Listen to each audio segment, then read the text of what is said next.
back with the OGs for another NBA episode. We're minus Dutch. He might be popping in a little bit later, but always good to be with the guys. We got two more playing games to talk about, some series to talk about, etc., etc. So, Babano, I'll come to you first here. How's NBA been treating you? How you doing today? Well, aside from the fucking Golden State Warriors, I'm still pissed at them. The Yeah, other they night, did us in a dirty. pretty good play-in tournament for me, actually. Other than that, we cashed with the Lakers. I lost the over in that Laker game, but I had a little more on the Lakers, so it still ended up being a profitable game. And then we swept the board with sides and totals last night, 2-0. Hawks Bulls over the total, very easy last night. And we had the piece of Miami plus the points against Philadelphia. I said you can't lay points against Eric Spoelstra this time of year and Jimmy Butler. And look, Philadelphia lucky to win that game straight up, let alone never sniffed a point spread cover in that game. Terrible first half. But I'll say this about Philadelphia, and this is going to be the difference for them this year compared to years past. They have a coach that can make adjustments at halftime. Shout out to Nick Nurse and the job he did to get Embiid freed up and to get more spacing for the perimeter game of Batum and Maxey, starting to make big shots in the second half. He clearly saw, hey, Miami threw us for a loop. The fact that he could counter adjust a Hall of Fame bound coach like Eric Spoelstra tells you all you need to know. Nick Nurse is a huge coaching upgrade from what the Philadelphia 76ers have had in the past, and credit to them for finding a way when it wasn't looking good at halftime. Totally agree. Go for it, Totally. Wembam. Yeah, totally agree with everything Bubano said. Man, the Warriors let us down. Clank. Hope you rest in peace, my Big boy. Clank. Hope you rest in peace, my boy. That was the worst performance. The way I'm not gonna lie to y'all. Once I heard that he was kind of giving that sentiment and that speech before the game, it was asking him about how he feels to be in the Warriors. He seemed like he was about to cry. I knew it was gonna be a bad game, bro. I just seen that. I hope it was gonna be everybody else though, but yeah. Other than that, yeah, the Lakers. So yeah, we here with the Lakers here, and my son is obviously he's excited here because I'm talking. So let's get it, bro. You already know. All right, we have two playing games tomorrow. I want to say one word for the Golden State performance, and you may think this is harsh because they've won championships with Steve Kerr, with Klay Thompson, with Draymond Green, with Steph Curry. You may think this is harsh for me saying that, but that performance against Sacramento the other night, that was gutless. That was a gutless performance by the Golden State Warriors. Yeah, you heard me. Gutless. I don't give two shits that they won multiple championships. That night, 2 nights ago, they were a gutless basketball team. Yeah, it was unrecognizable. Yep. You know, Warriors have made me a lot of money over the years, but goddamn, the Kings are shorthanded, and you go out like that. Yeah. I didn't like what I was seeing at all. And honestly, I said Keon Ellis. I didn't expect Keon Ellis to do all this on the defensive side. This little motherfucker running around doing all that. Yeah, man, that was nasty business. I know. I hate that we all was on that too. Luckily, we're gonna get to this money though today. It's no worries about it. Yeah, a lot more to be made. So we'll get it back. Starting with first game here. My bad. We're going, and this is mixed up for me. My bad. We're going. I'll get the banner up there. We're going Kings and Pelicans, and this one opened Pelicans -1.5. It's now Kings -1.5, and the total has gone down from 218.5 all the way to 211.5, and it makes sense. Zion has been rolled out. We know Malik Monk, Herter, etc. out for the Kings. A lot of firepower missing. Firepower. So Babano, do you think the market is moving in the right direction as far as the total is concerned? And who do you think is the right side in this game? I have not bet it yet because we've seen the early money go to Sacramento. It opened Pick'em. See Sacramento right now. Actually, it opened New Orleans -1.5, and a flip of favorite Sacramento now, laying 1.5 on the road. I haven't bet it yet, but I will wait it out and probably grab the Pelicans at some point because I think they can still win this game without Zion Williamson. Now, Zion Williamson is the big reason why they beat not beat the Lakers, but hung tough with the Lakers the other night. 40 points. He did play great, and it was a struggle that night from McCollum and especially Ingram. B.I. didn't have his best performance the other night against the Lakers, but you got to expect those two guys to be better. And it's not like they don't know what it's like to play without Zion Williamson. They've been playing without Zion often than not for the last 2-3 fucking years. So, it's almost like they should be able to adjust to it here in this game. Look, the Kings, we should give the Kings some credit. I mean, they had a great game, no doubt. Keon Ellis, really, I think with Keegan Murray and Keon Ellis were the difference makers against Golden State. Keegan Murray's just raining trays, and that's just going to make it much more difficult to beat a team, especially on their home floor, when you got Keegan Murray, who simply just could not miss from the perimeter the other night. And then you add on De'Aaron Fox dropping dimes, dishing the ball, facilitating the offense, Sabonis doing his thing, Keon Ellis exploding. It just ended up being one of those nights where everything was falling for the Sacramento Kings, and the Golden State Warriors were the victims of it. Now you got to go on the road and do this, though. And now you got to go on the road against a team that has shown, at least in spurts this year, how they can be a solid defensive team. Didn't necessarily see that, especially in the first half against the Lakers. They got pretty much ripped in the first half. The Lakers had a 60 spot on the board at halftime, but I think they can play better defense here in this game. I do agree with the move down in the total. Probably it makes sense given the injury situations with both teams heading into this matchup, but I don't agree fully with the move toward the side. If I'm playing in this game, it's the home dog, New Orleans. I'm kind of leaning that way as well. Wham Bam, I'm gonna let you go next. Can Keon Ellis do it again, or is it just one time performance from him? You know what? Not only is it a correlation with Keon Ellis doing it again, but you got to think CJ McCollum bounce back as well. I think that him bouncing back, and there's no Zion there. They're gonna rely on him heavily. And I think that the Lakers did a great job to kind of get him out of the game. Credit the Lakers too for that. But as far as the Pelicans, man, what they've been owning is this team. 5 straight fucking wins against this team. And this is a one-off game. So whoever wins is going to be able to play the Oklahoma City Thunder. We know that Zion is not all the way out for the season. They just said 2 weeks. So he may be able to come into this first round game, maybe able to, miraculously get himself into this playoff series. And if I'm going to put my money on where the NBA wants this game to go, they definitely rather have Zion than the Sacramento Kings. And I'm going to just say this is a short card here. I haven't played this yet either, but damn, this is a short number, and I haven't played this yet either, but I'm right there with you guys. I think that the New Orleans Pelicans, not only that they covered and won 5 consecutive times against this team, I think that Malik Monk is going to probably come back to bite them eventually here. And you said it too, Babano. I know we've seen some Kobe White type of a performance from Keegan Murray.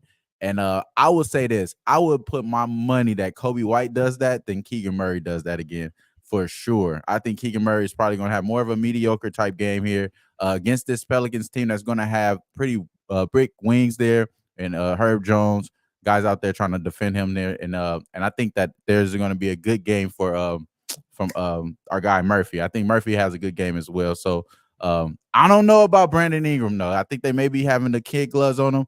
I think they may need to keep him off the court as much as not keep him off the court, but, maybe not try to rely on him as much here. So I'm going to just go ahead and say that CJ has the bounce back here. Of course, we said it last game. The Pelicans first half is going to be another chance we could bet it. And I think that it's a good look here. I think they gave up that second quarter against the Lakers. I don't think they're going to do that again against this team. So I do like the Pelicans first half, but I think the Pelicans full game is the way to go here. If I'm going to take NBA side here, I'm going to think that they want Zion to recover back and be able to play in the playoffs. Yeah, this might be a spot too. Or how many times this year, guys, have we talked about Pelicans first half and how strong a bet it is? I know it didn't come through right now for the Pelicans. Let's have a good first half. We don't want to dig ourselves that kind of hole like we did against the Lakers and expect to come out of it. So this might be a spot where, even though I lean full game with the Pelicans, I might spread it out and split it up between first half and full game if I end up going ahead and taking New Orleans. And by the way, I want to say one thing too. If New Orleans wins this game to set up Thunder versus Pelicans in the first round, the 1-versus-8 matchup, it would be a battle of probably 2 of the better wing defenders, perimeter defenders, with Herb Jones on one side and Lou Dort on the other side. That'd be a great matchup. And that's an interesting little subplot to that series if it ends up happening. Yeah, it'll be interesting. Yes, and a lot of things are said that I can agree with. We have Jamrock Kicks in here saying Keegan Murray on the road is a different player than at the house. Just looked at it. I mean, he's averaging 4.5 less points on the road. He shoots 40% from three at home, shooting 30% from three on the road. So definitely a big difference there. Um, I forget which one of you guys mentioned, but yes, the Pelicans have beaten on this team 4 or 5 times in a row. Yep. Scares me though that majority, if not all those games, Zion was going off. So now to be without him, it does make me a little nervous, but I do trust the wings, those defenders over there for the Pelicans more than for the Sacramento side. So I'm thinking the Pelicans are the right side in this game. I can also understand why the total continues to move down, but I just don't want the ass in the other line when it comes to the total. So Pelicans or pass for me. All right, we'll move over to the next game, and that looks like Bulls at Heat. This one opened up Heat minus 2.5. It's dropped down a point to 1.5. Total though, it's dropped 4 points to 205.5. And Jimmy now going to be out for this Miami Heat team. And as far as Rozier, he's a true questionable. For the Bulls, we know Caruso did get a little bit hurt there. Looks like Desumo and Drummond are both game time decision as well. This one is tough because no Jimmy, no Heat is usually how I feel. And I was really expecting to come in here and be able to bet the Heat this game. So it sucks that he's out. Wham bam. How are you thinking we can make some money with this game? Yeah, you know what? I was thinking same thing. No, Jimmy. Nobody's go out there and try to get to the foul line. No one that could create for themselves. We know there was a lot of Victor Oladipo last year, and that's what I was preaching there. And this year, they need Terry Rozier. They definitely want that boy in the game. So it is interesting to see where he's going to be at. On the flip side, Andre Drummond, I think he's going to have a big time game. I think he should have a big time game. AO was a pretty good contributor as well on the perimeter to help Kobe White out there. We got to see what's going on with Alex Caruso, obviously the better defender there. It's going to be a lot tougher defense for this Bulls team. That's no question, bro. Like they played against a team that I should have said that last game because I definitely thought the most unserious team in the play-in was obviously the Hawks. They were the most unserious team for sure, and it showed there. And obviously, they gave up a ton of points to the Chicago team. Made Kobe White look like Michael Jordan, and yeah, it was one of those nights. And I think Kobe White, like I said before in the last breakdown, I think he has a better chance than Keegan Murray.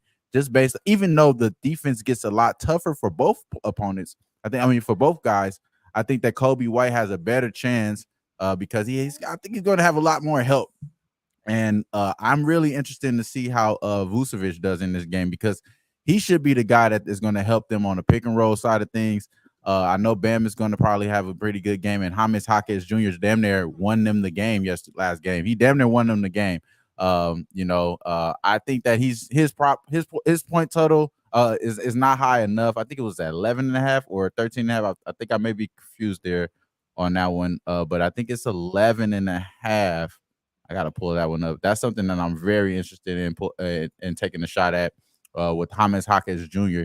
As far as with the Miami Heat, and then as far as you know that you're not going to have Jimmy there, so there is going to be some sort of open up minutes, but I don't think that it's going to go all the way towards him. I think he's averaging over the last few games just about 11 attempts. I don't think Jaime Hawkins is going to go over that. I think he's going to probably get around 11 attempts there too, because you're going to possibly get Rozier back. You're going to get Duncan Robinson, like these guys are Raul's is saying in the chat. I think Duncan Robinson is going to play in this game here, but I think he's supposed to play last game. What happened to him? Yeah, you're right. what did happen to him? Tyler Hero though, he should be the main guy though, right? Like you expect him to have a lot of the main ball duties because they know he's coming in already healthy. So they have to have some sort of game plan in structure for him just in case if Rozier is not able to go.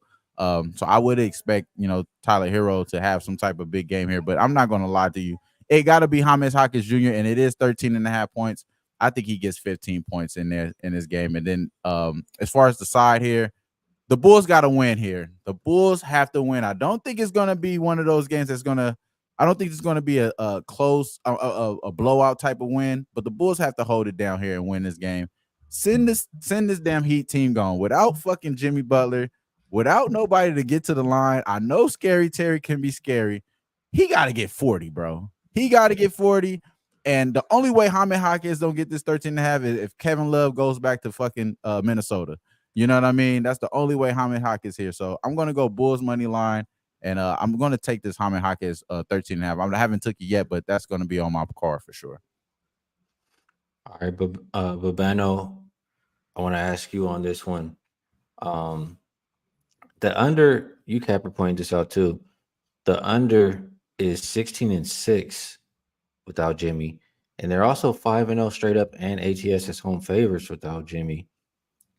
But in those unders, it hasn't been this low of totals. Those games are averaging like 217. So is this total just a little bit too low now?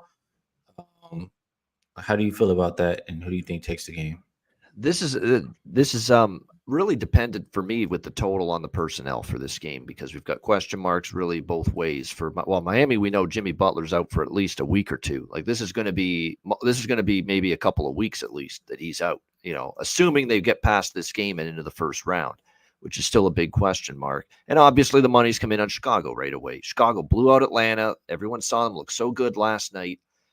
Miami blew the game against Philly. Now Jimmy Butler gets hurt. I had no doubt in my mind the money was going to come in on Chicago because of that. But how many times in the NBA do we see teams without their best player, especially the first game? They all step up. You do have to remember who is the coach of the Miami Heat, an absolute mastermind in Eric Spoelstra, to try to put this team in the perfect position possible to still try to at least get through this game without Jimmy Butler. Obviously, it's a gargantuan task against Boston, without him. But certainly, I would expect, a game plan ready from Miami. And to Wham's point with the props, Jaime Jaquez over points. Look, maybe Double H, Haywood Highsmith. There's a bunch of guys that could get a little more run here. Bam Adebayo, absolutely. Those are the players you really want to be looking at here as far as who's going to pick up that offensive slack without Jimmy Butler. There's no question. So it just feels to me like everyone's going to rush to Chicago, and certainly they could win this game because Butler is that much of an important leader off the court, player at both ends on the floor for Miami. But I don't know. Something about me says that Chicago can blow out Atlanta, look like that last night, come back tomorrow and lose on the road to a Miami team without Jimmy Butler. That would not shock me in the least. So I'm actually leaning to the Heat. And just like the last game, knowing that the money is going against the side I like, I'm going to wait it out. We'll get a better number, better line probably before tip-off. As far as the total goes, it's now the under at the beginning makes sense. And I know you, Capper, had the numbers there without Butler, 16-6 to the under without Jimmy Butler this season. By the way, I saw his new site there, the Money Baller, with all that great stats and info and data and trends and matchup pages. Great stuff. Congratulations on the site. Looks great. I might even start using it. It looks really good.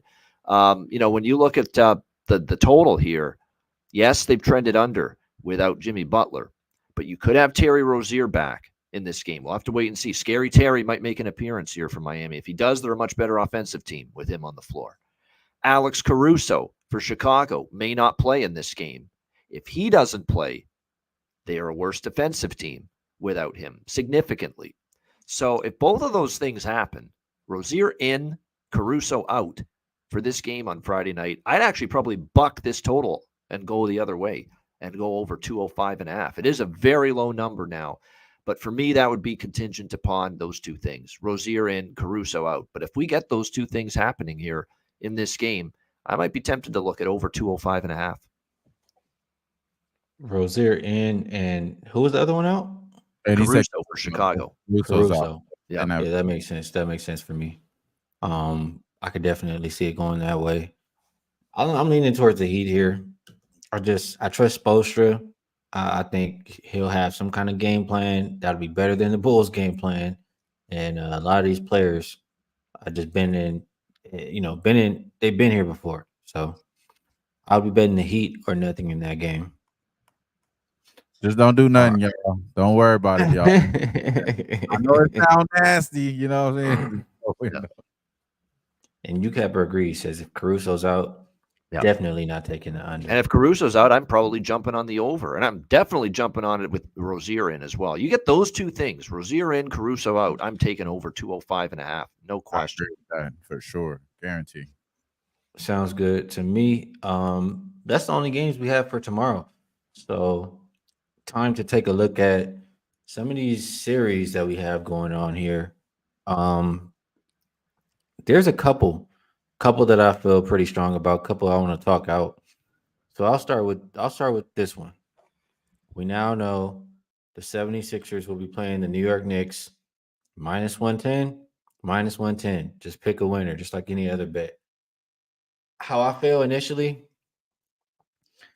was usually the 76ers, they're just fine in the first round. It's more like the second round where Embiid starts breaking down. But also usually Embiid is not this banged up going into the playoffs. Like he's nowhere near 100% already.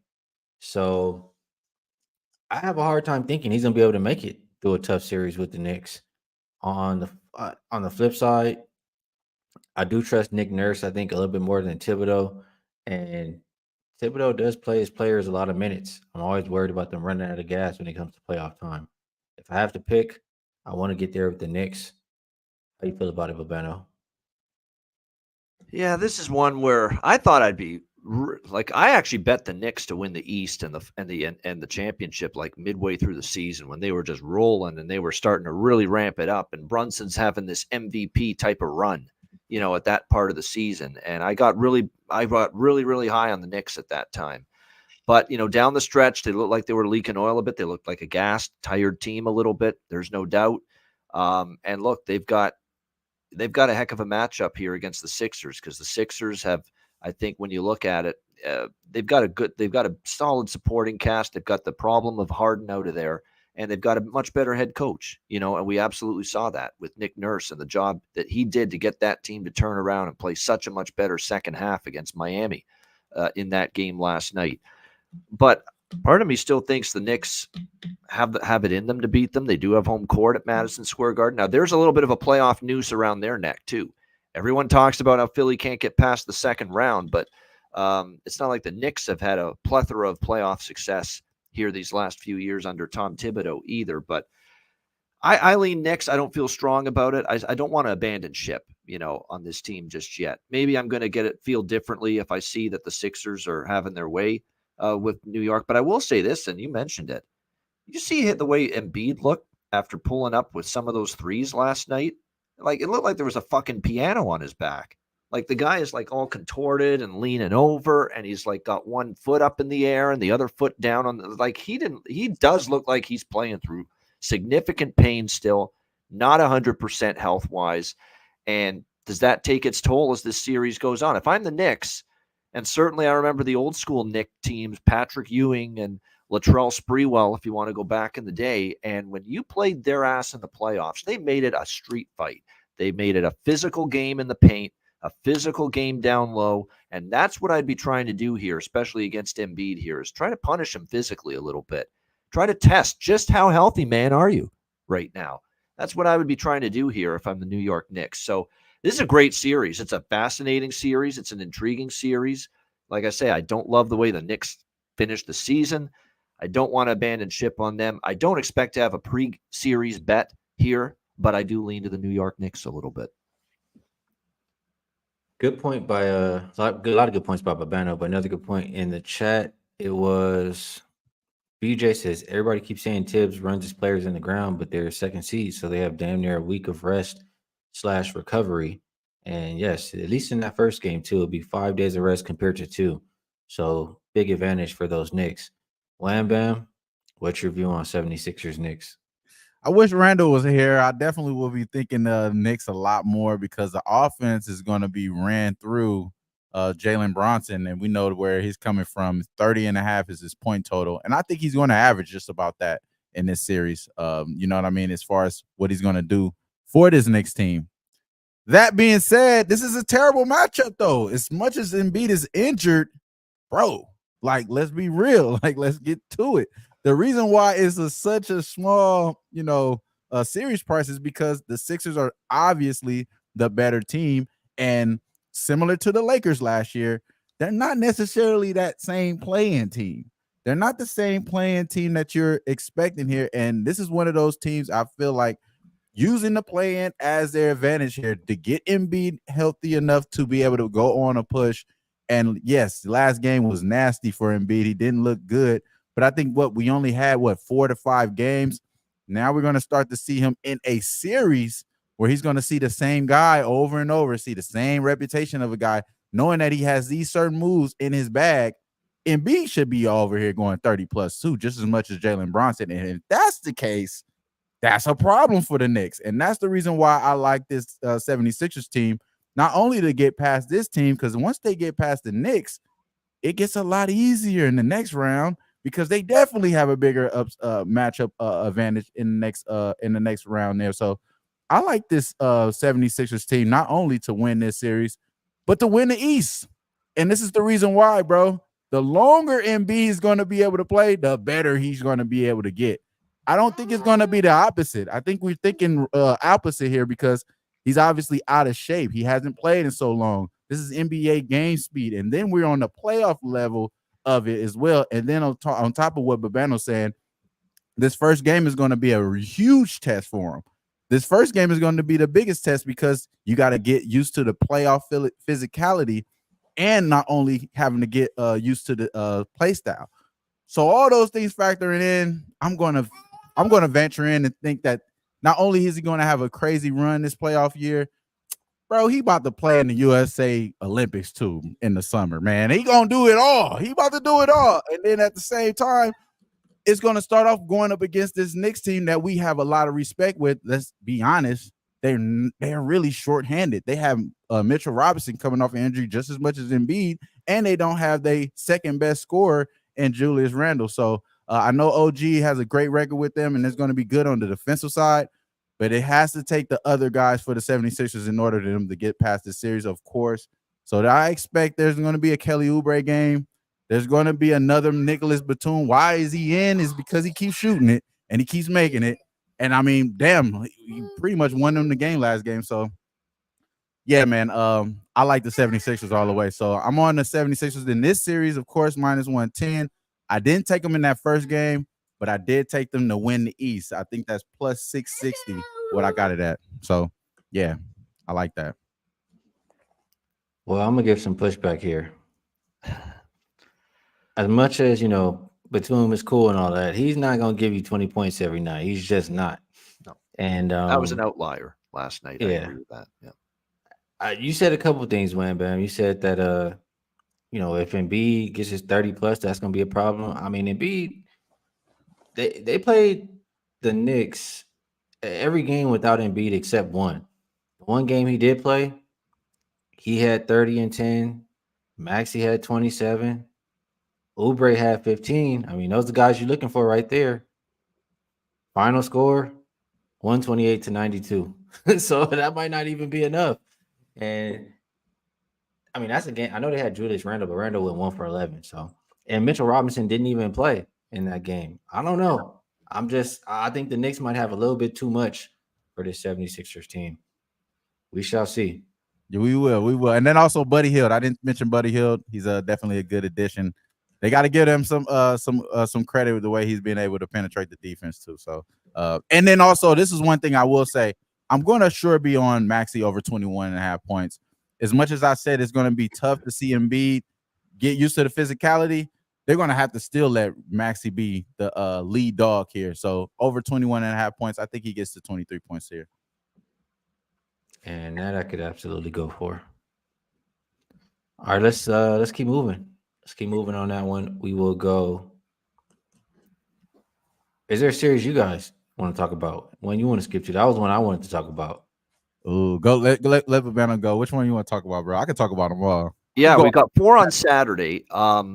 Let's go to. I don't know if we need to talk Lakers Nuggets. I don't know if there's much to say when it comes to that series. Here's one: the Phoenix Suns and the Minnesota Timberwolves. Am I the only one that thinks Minnesota's being disrespected here? No. And you know I like my Timberwolves. I was just going to say that. What have we seen from the Suns here? We know that they've got the superstar talent of Booker and Durant and Beal. I get it. I don't love the bench. I think they look disjointed and out of sync half the time.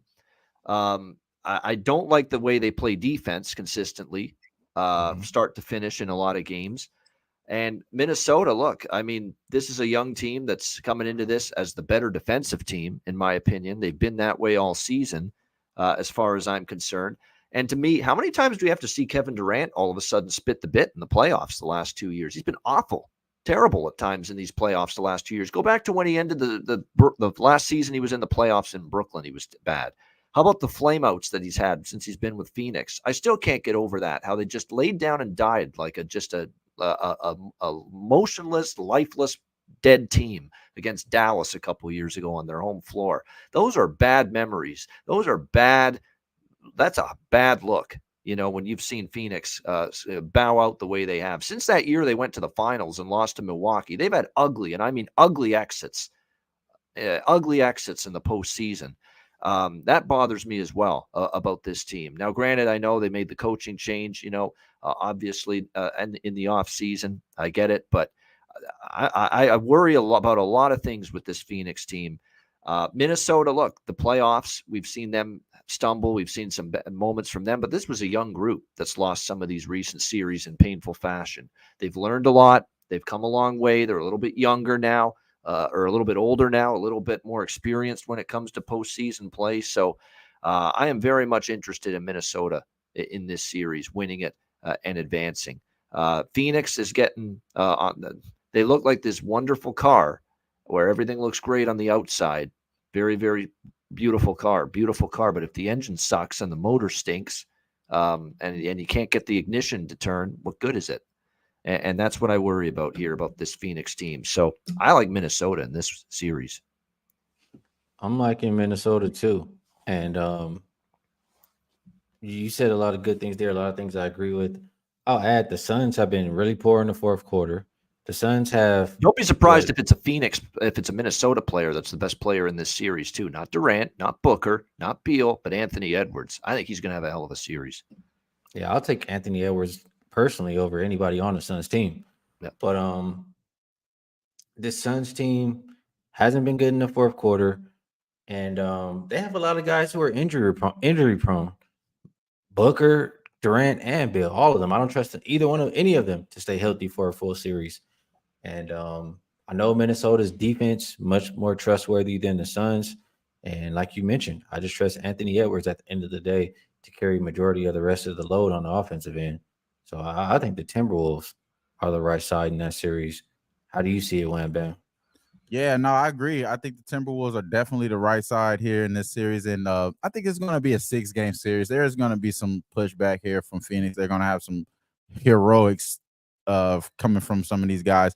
I'm going to consistently bet Bradley Beal over his points in this game. Obviously, I think they're going to have a lot to deal with KD and Jaden McDaniels and Edwards. They're going to have to deal with KD and Booker. So that leaves Bradley Beal. It's the reason why we've been attacking him to get 20-plus points over the years. So I think I'm going to do that for sure in this series.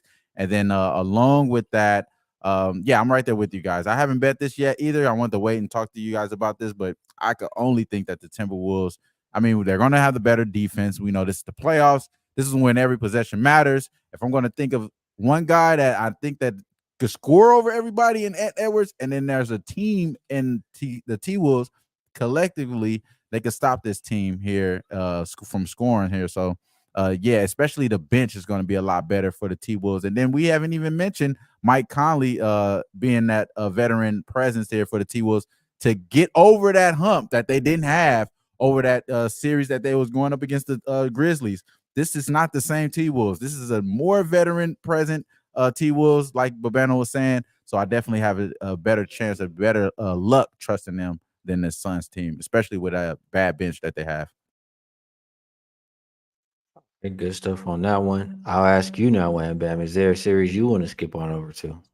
Hey, let's talk about this Orlando Magic team. Now, I'm not gonna lie. I want to talk about this one before, and this is the game that I'm more tricky on because I asked Babano before and we figured it out. It was 2020 the last time the Orlando Magic was in the playoffs. It was in the bubble, and they did shock the world in that game one. I want to remember they won outright against the Bucks.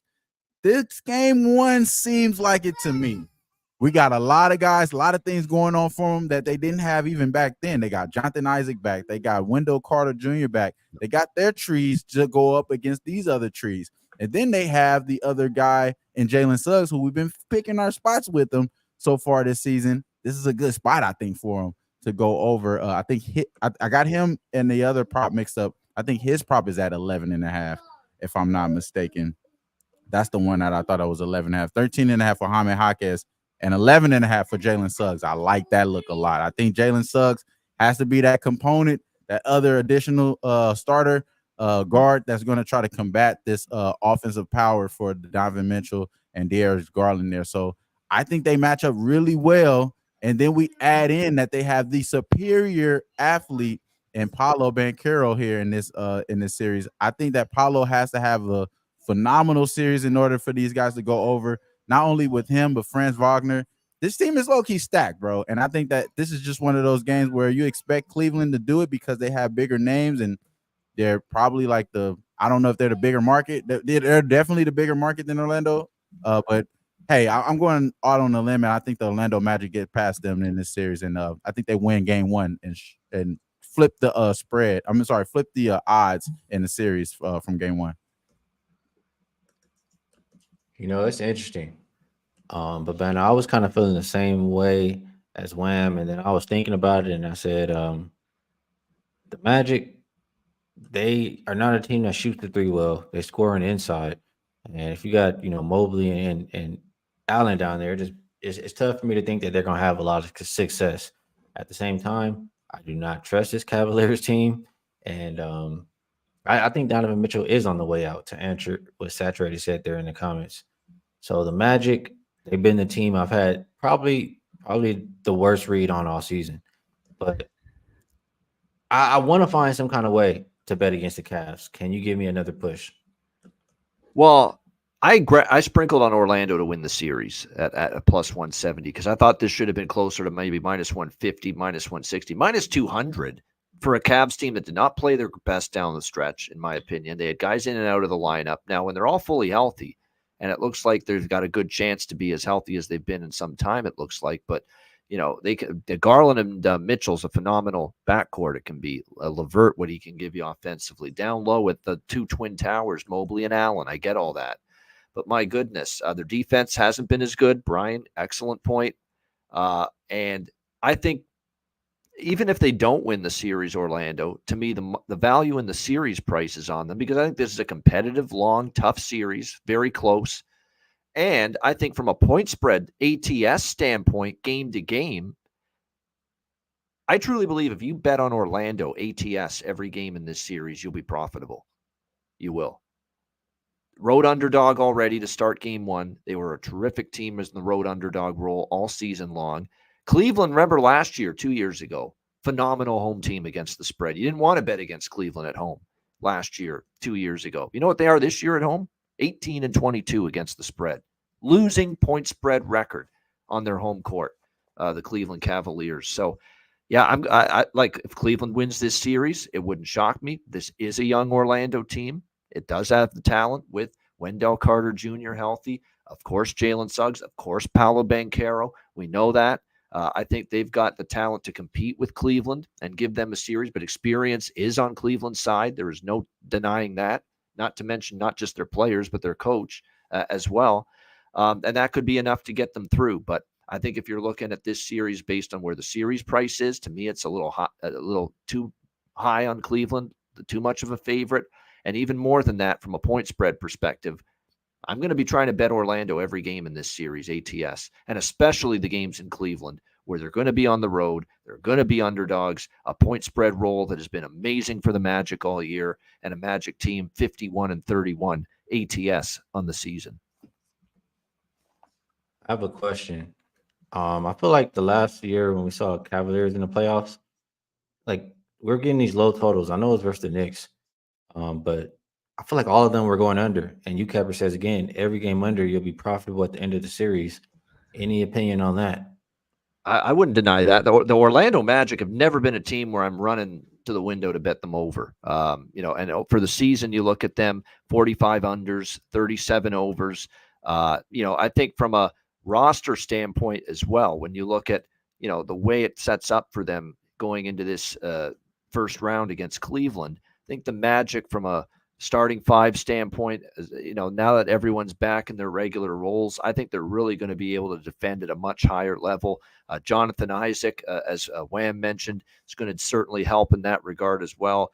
We know when Cleveland's on their game, they can be a above average defensive team. You're not necessarily going to get pace in this game from either team. So, or in this series, I should say, from either team. So historically, under head-to-head series. So I certainly wouldn't argue with an underlook game to game in this series. It'd be very interesting. I'd be very interested to see if you bet Orlando ATS every game in this series.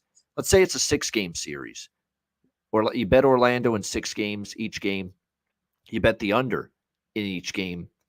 Could you make the case that 6 unders and 6 Orlando bets, you could go 8-4 or better, 9-3 or better? I think you could, because I think that's the kind of series it's going to be close, tight, lower scoring, and the Magic are going to make it a game more often than not.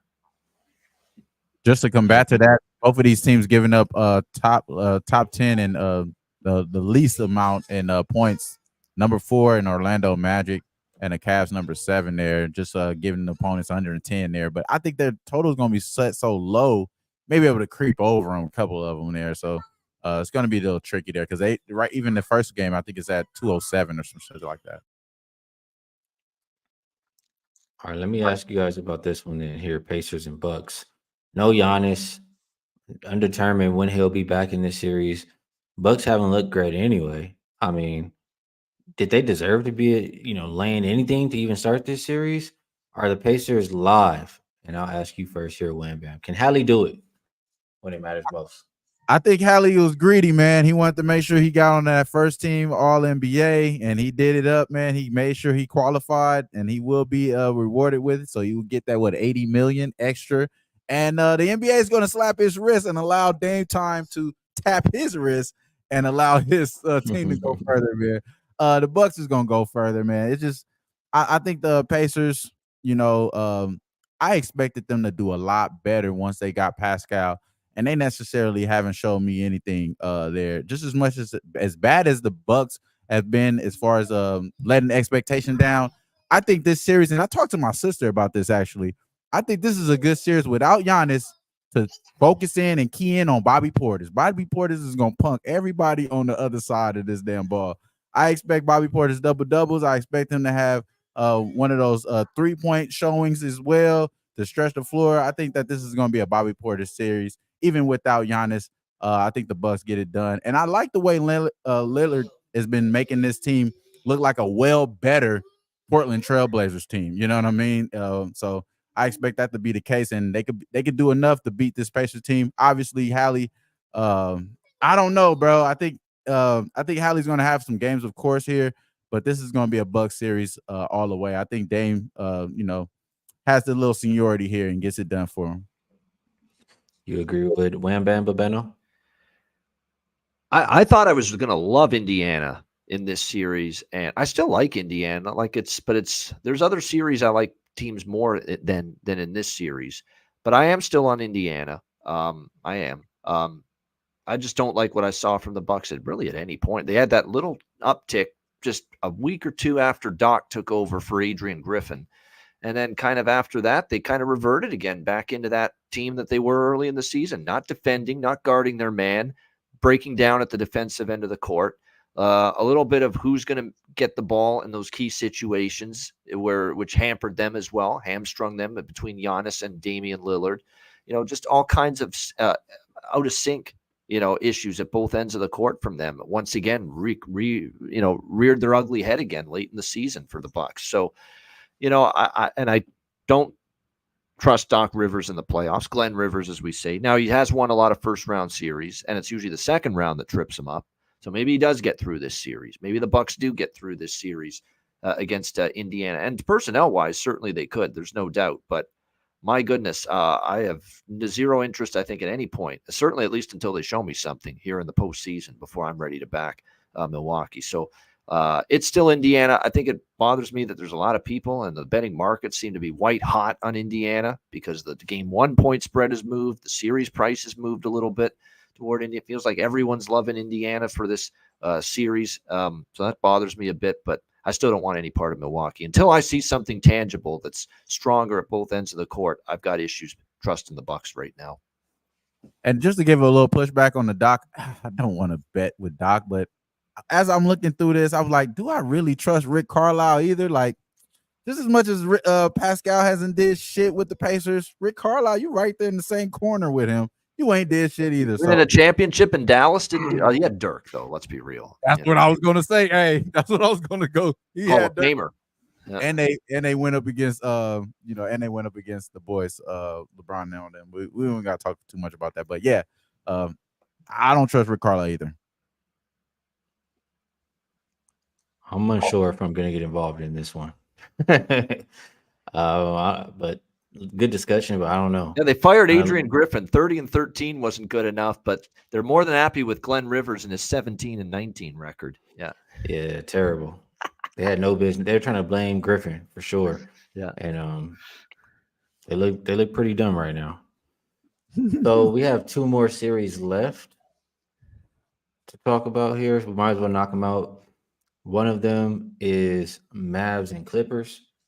And easy. This one is pretty simple for me. Clippers a lot clip? of Clippers gonna clip. It's a lot. There you see go. this time and time again. You know it. If you've been around, you know exactly what's gonna come out of my mouth. Clippers gonna clip for a lot of different reasons. So many guys on that team who are untrustworthy now. I mean, you have a banged up Kawhi. You have Paul George, who is injury prone for one, and probably is done with being over there on the Clippers. James Harden, who gets worse as the series goes on, consistently in the playoffs. He will quit on the team in a heartbeat. Russell Westbrook, who always loses in the first round, and that's for a reason, just because his style of play. Like it's nothing really to like here for the Clippers. Going up against a Mavs team who has, you can make the argument, they lost their last couple games because Luka and Kyrie sat, but they won 16 out of 18 before that, playing some of the best basketball in the league. And really ever since they made that trade for Gafford and PJ.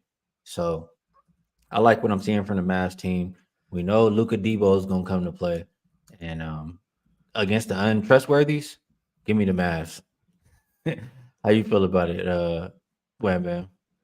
Hey, I'm right there with you. Against the untrustworthies, no way, no how. I'm not betting anything. I know that they said Kawhi got this knee injection, so he's geared up to go up against them game 1. Yeah, I understand it.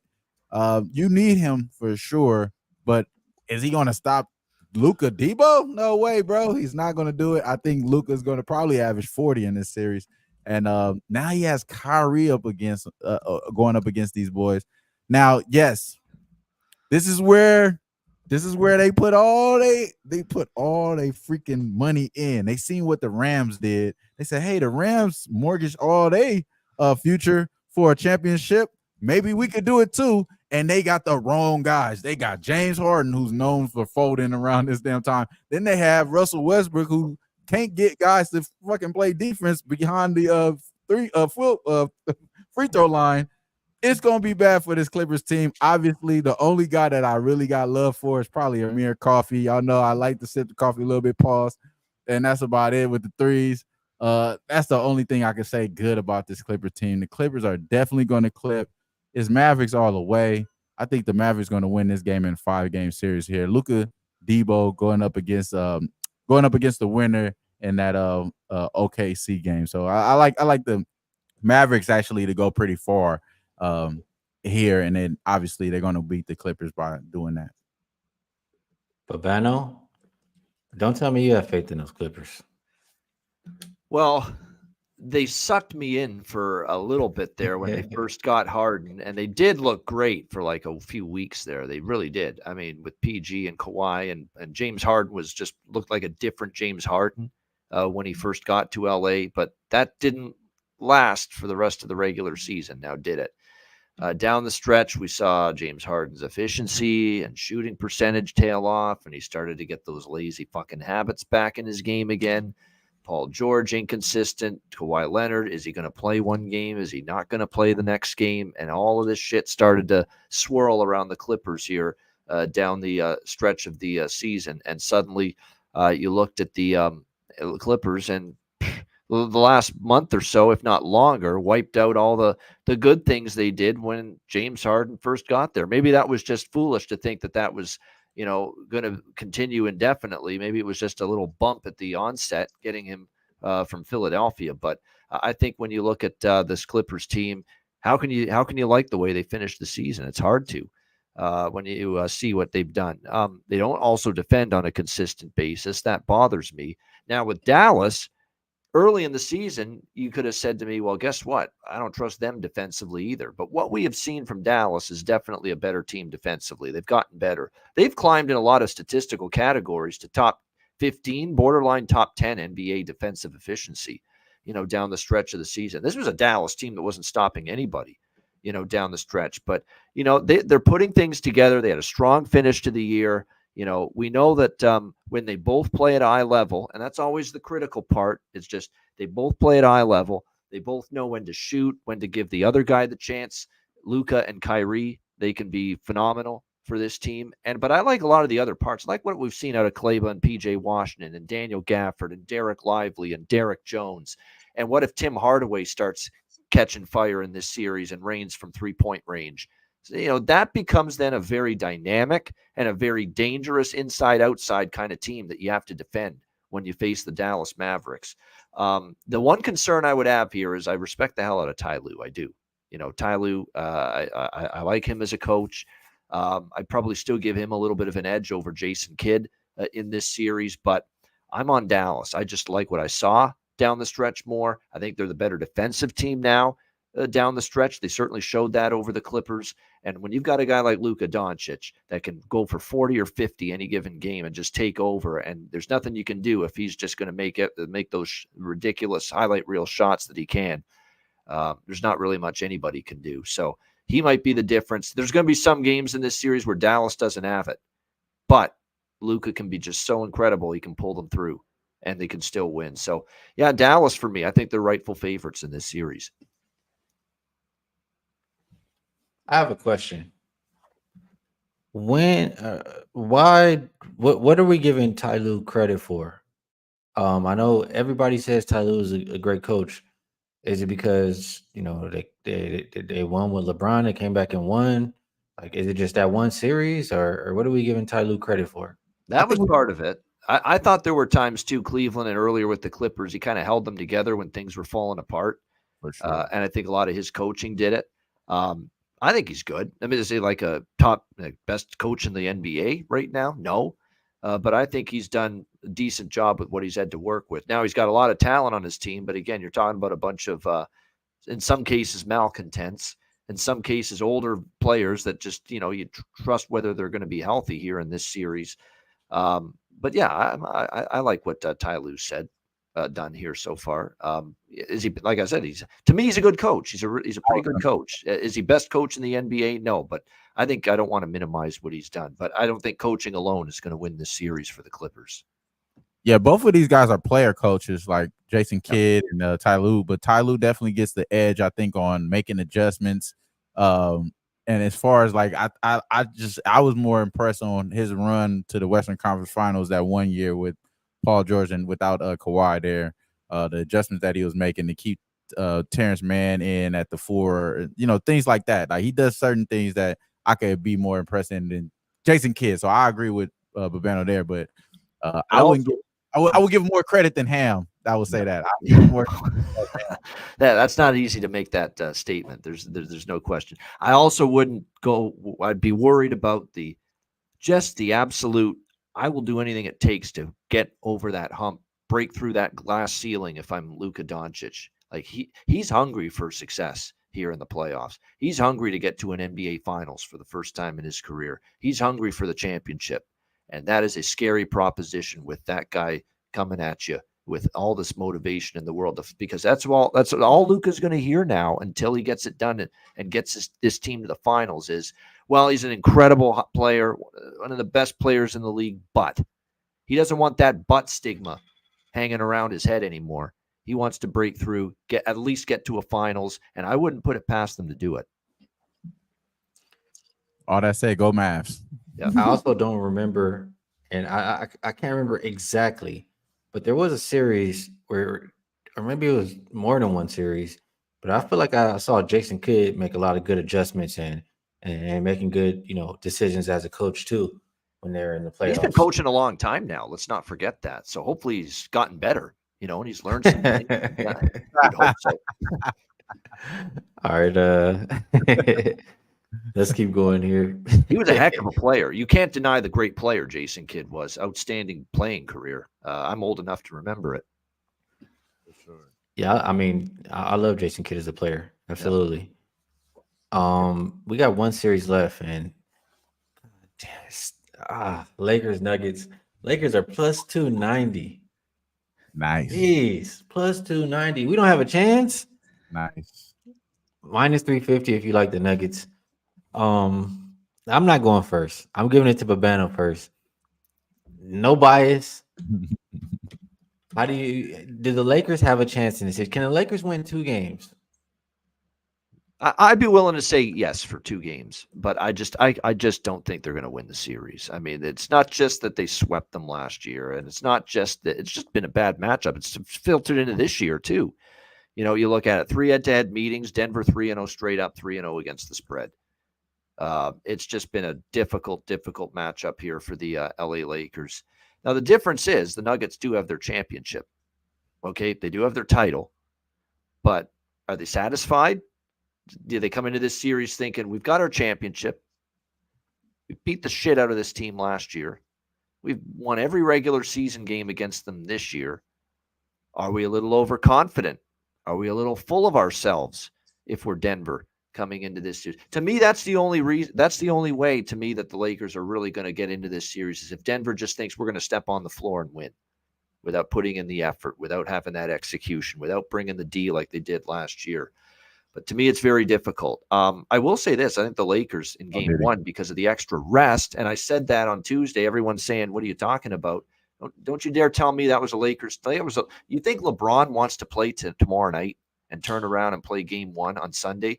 They wanted the extra rest. He wanted the extra rest, and they got it by beating New Orleans. And now they're going to come into that Sunday first game, or Saturday night, I should say, first game in Denver with at least 3 days off.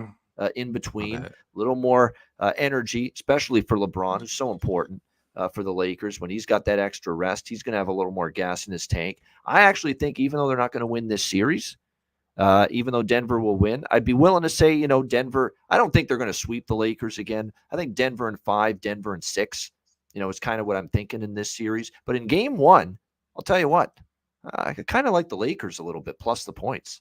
I think from a situational standpoint, the extra rest, just having their asses kicked over and over again, maybe a little overconfidence seeps into Denver just a little bit at the very beginning of this series because it's been so easy for them last year, this year in the regular season against the Lakers that maybe the Lakers plus the points to at least hang in there in game 1 might be worth a look. At least that's the way I'm leaning in game 1 right now.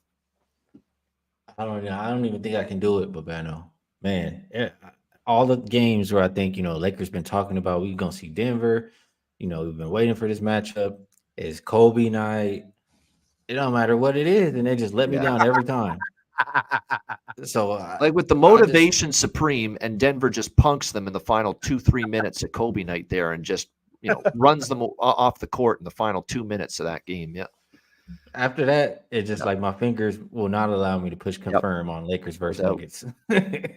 So when I ask you if the Lakers can win 2 games, at least, because I don't see the Lakers sweeping the Nuggets. I don't see the Lakers beating the Nuggets in 5. I mean, over 5.5 games in this series is minus 140. That's what I'm thinking is a bet that I'm considering there. Wham Bam, how do you view Lakers and Nuggets? I like the Lakers plus 1.5 too. I think they are going to win 2 games there. So that I like, maybe even 3 games there. But here we go. If you would, Skee, I don't ask this often, but if you would, could you make me big scream here? Because I got something to say. All right. Let's paint the scenario here, you guys. let's not even talk about the little brother getting caught with gambling. We're not even going to talk about Michael Porter Jr. We're just going to talk about what happened. Mike Malone said he's the Lakers' daddy. Now, the Lakers obviously got swept last year. 4-0. And if you think that's going to happen again this year, it's going to be plus 500 if you want that money. Nuggets going 4-0 again against the Lakers. They've been whooping on us. And Babano said it. They've been whooping on us. They threw Scott Foster out there on that last game with the Pelicans, right? NBA don't want these boys to win. They don't want these boys to win, y'all. Now, maybe the first game, maybe the -2 in the first quarter, maybe they will win that first quarter against the Lakers on game 1, -2. I do like that with the Nuggets. I am not biased there. I do believe they will start off hot. But that's where it stops. That's where it stops, y'all. I think Jamal Murray was the problem for the Lakers. As much as we want to focus in on Jokic last year, Jamal Murray had those heartbreaking moments when the Lakers kept getting back close. He kept hitting us with daggers. This time around, we have a healthy Gabe Vincent now. Y'all see what he was doing last game? Or the last 3 games. Because if you watch the Lakers over the last 3 games, it's actually been a lot more involved, a lot more on the defensive side of the ball. These guys have one particular thing that they have to do. As far as D'Lo, distribute the ball, do not make mistakes, and shoot open shots. LeBron James fit in. They don't even ask LeBron to do that much no more. Just fit in, bro. That's all they ask for them to do. AD, this is where it's going to happen. AD has to put Jokic down here, y'all. I know that's hard to say. He has to put him down, and I believe they will. Give me the Lakers in 6. Give me the Lakers to win the West. Because once they win this game, you know who they play next, right? Y'all know who they going to play next. AD's going to eat them boys alive, bro. And then it's going to be Dallas against the Lakers. I'm telling y'all. I'm sorry, Luka. I know I love y'all, bro. Lakers are going to get the cake, man. Lakers coming out the West, y'all. Plus 1,200. I got the Lakers and the Sixers, man, going in the finals, bro. That's how I'm coming in this season. And I think it starts off here. Plus 290. Don't even fucking worry about it. I'm telling you, man, they coming out the West, bro. The Lakers coming out the West. And it starts off with AD being dominant here in this game. It's going to be AD and Gabe Vincent and a few other collectives. The Lakers are not known for doing defense here. And this should be an over game. It should be an over series. I'm expecting this to be an under series, bro. I'm thinking the Lakers play defense here. Give me the Lakers, bro. All the way, man. And I know WAM might be super high, Boofer. It's okay. I know, Trevor. I know. That's why I told y'all to put me on the big screen. I'm gonna take the bullet. I don't even want Skee to take this. Take the Lakers. I'm taking the bullet here. I'm gonna sacrifice myself, bro. Lakers, they coming out the West. I'm not saying they win the championship. They coming out the West, though. This is either Wham smoking that really good shit, or this is one of the true geniuses I've ever come across in my life. We're about to find out. Booper was not buying what Wham was saying. He says, "All right, unzoom Wham. Actually, hang up on him."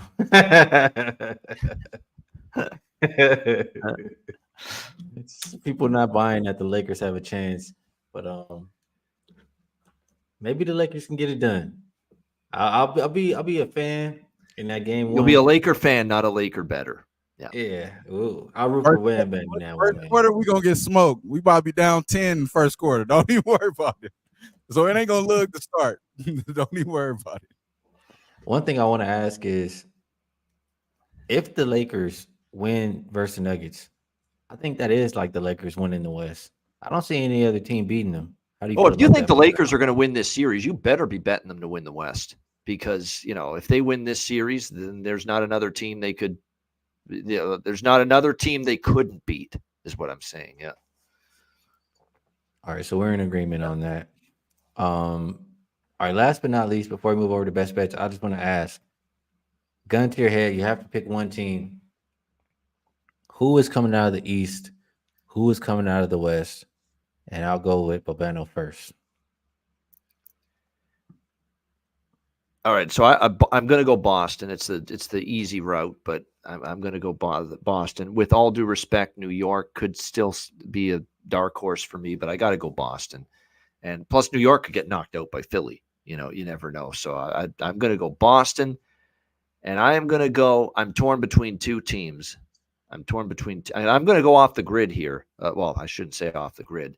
It's actually one of the teams isn't off the grid because they're the number one seed, Oklahoma City. Everyone says they're too young. Oklahoma City, they're too young. I say BS to that. I think they can still get through the West, all things considered. But while I like OKC and I'll be cheering for them from my guy SGA, Shea Gilgeous-Alexander. Shea, I still love you, even despite that monstrosity and that disaster of a fucking AT&T commercial you're in with Chet Holmgren there on my goodness. Oh, geez, man. You talk about, and I love you still. You're an amazing guy, great player. You're a professional. You're a superstar that does no ego, not cocky, no attitude, just comes out there and balls out every night. But my gosh, you've put me through a fucking migraine of all time with that commercial, man. Oh my gosh. Oh, and I see it all the time there. The Christina Aguilera song from 20 years ago, man. Oh, brutal. Brutal. But we love you anyway. And I believe in you. And I still believe in OKC. But that's not my pick to win the West. I'm going Dallas Mavericks and Luka the Don. That's a dark horse. They're lying in the weeds. They don't even have fucking home court advantage in the first round series against the Clippers. But Luka's heart to get to a finals. The defense is there now. I think the chemistry is so much better from this Mavericks team down the stretch. Let's go off the board. No Denver, no OKC, no Minnesota, no top seeds. Dallas to the NBA Finals versus Boston. I like it. Wham bam. How you viewing conference winners? Gun to your head. Yeah, well, I already locked it in, man, and it's going to be the 76ers. I said it again. I said it before. I said it again. Once Embiid gets his legs, MVP time. Let's do the song. Hey, everybody, 76ers. There you go. Do that song. But yeah, yo. And I think that it's gonna correlate with what Dutch was saying, is that Nick Nurse, he's geared for this shit, and he did it for the Toronto Raptors. He could do it for the 76ers. And then we talked about it already. And I think Babeno, I'm going to find my way to hedge in the second round to get Dallas to win the West for sure, because I'm definitely trying to hedge, but I took the Lakers to win the West at plus 1,200 because I think that's the matchup. I think it's going to be the Mavericks and the Lakers in the damn Western Conference Finals, and that's the way I'm rocking with it there. I think, yes, you could easily go Celtics, right? We can easily go Celtics, but if they face Embiid in gear, that's going to be issues for them. I don't think they're going to have problems, and they still don't got a point guard, so they're going to be able to find a way to exploit that. And then as far as the Bucks, cancel Christmas on them. They out of here. So I think it's Lakers is the best value for me, plus 1,200, and then I got plus 650. I said 660 earlier. It's plus 650 for the 76ers. And that's the biggest ifs I probably ever heard right there. If Embiid gets his legs, we'll see about that one. But I'll say this: I made two bets prior to the season. I bet the Celtics to win the East plus 175, and last I checked, they're like minus $2 or minus 210. I bet the Lakers to win the West like plus 800, and they're a lot higher than that right now. So if I'm making a bet currently, the East, I really wanted for Miami not to match up with Boston, and I wanted Jimmy Butler to be healthy. Not getting any of those things, I cannot look at the Heat as an option anymore. So I'll say like this: I don't trust, like Embiid is already probably like 65, 70% healthy. I don't trust him to stay healthy for a full series. I don't trust Glenn Rivers. I don't trust the Bucks. I don't trust the Pacers. I think the Knicks have the easiest route as far as making it to the Eastern Conference Finals. So if you haven't put anything in and you don't want to bet that Boston minus 210, I will be looking towards the Knicks at a nice plus price. And for the West side, I would be picking the Dallas Mavericks. I think the Mavericks have the easiest route. They would have to go like through Dallas is a long shot too. Wow.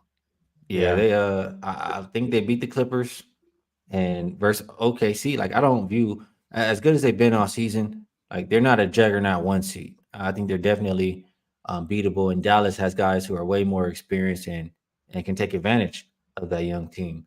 So all of those things considered, with Dallas playing their best basketball to end the season, I would be rolling with them. Outside of Plus Denver, no points. team played better in the West late in the West. season than Dallas. Yep. Just a question here for you guys here. So maybe I need to take Dallas too. And this is a real question. If the Lakers win game 1 against the Nuggets, are y'all betting the Lakers to win the West? I already have them in my pocket, so I don't need to even think about it anymore. Yeah. Got you. All right, bet. Just let it ride. Yeah.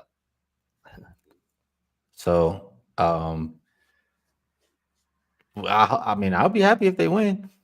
I'll be extremely happy. No doubt. I could bet Dallas too, and either one of them win, I'll be happy. So, that's how we see it. About that time, we've been on here for an hour and 10 minutes. Good stuff though. We'll move on over to best bets. Per usual, we'll go to my guy Wham Bam first. Could be anything. Could be player prop. Bet on tomorrow's games. Bet on Saturday's game. Series, future, whatever you like. What's the best way to get paid, Wham Bam? Yeah, I'm gonna go to tomorrow's game, and yeah, I think that the Miami Heat is a little susceptible. I know that this is a play on going up against Spoelstra. I just think that talent wise, I think they will bust that zone here with Nikola Vucevic and Kobe White pick and roll. And then as far as DeMar DeRozan, I think it's a master class. He will get to the foul line, and he will be the Jimmy Butler of this game here without Jimmy Butler on the floor. So give me the Bulls plus money, plus 110 is where I'm going to go. My best bet for tomorrow. All right, good stuff from Wham Bam. And I'll be up next here. And I'll be honest, I have a lot of things in my mind, a lot of bets I want to make. I don't like giving you guys bets that I have not placed yet. So because of that, like I'm gonna be making my bets all tomorrow after the shows, after I've gotten all my information, after I've talked to everybody I want to talk to, then I'm gonna put the rest of my bets in. But there's one I put in. I've already talked about it before. You've heard me talk about it today. The Mavericks will beat the Clippers. I got them minus 115. They're like minus 130, minus 135. I think, Clippers don't really stand a chance in that series. So Mavericks, my best bet for the show. And last but not least, we'll kick it over to Ian. We're gonna need a little bit of help to take us home, but let us know what's the best way to get paid. Ian, aka Dutch, to wrap up the show here on this Thursday. Great show. That was a lot of fun talking all those playoff first round series. My best bet, I think it's a better bet than anything tomorrow in the play-in tournament. So we're going to look ahead to Saturday, and we're going to take the Orlando Magic plus 4.5 against the Cleveland Cavaliers. Do you believe in magic? I do. At least as far as covering numbers in this series. I think the road underdog role has been great to them all year. This is a Magic team that I think has the defensive chops to be able to at least try to slow down the likes of Garland and Mitchell in that backcourt. And obviously a little healthier in the front court helps when they're dealing with Mobley and Allen. I think this is a competitive, close series. They've been great as home underdogs or road underdogs. Cleveland, a losing ATS record at home this year. Orlando plus the points against Cleveland. That's going to be my best bet for game one on Saturday. Shout out to everyone in the chat. Hit the like button. Look, the NBA is a hell of a drug, and you're looking at the plugs. Yeah, man. We're going to go in, and we're going to come out with a motherfucking bag. Y'all stay fresh, stay blessed, and let's stay putting these motherfucking bookies to rest. Yeah, man.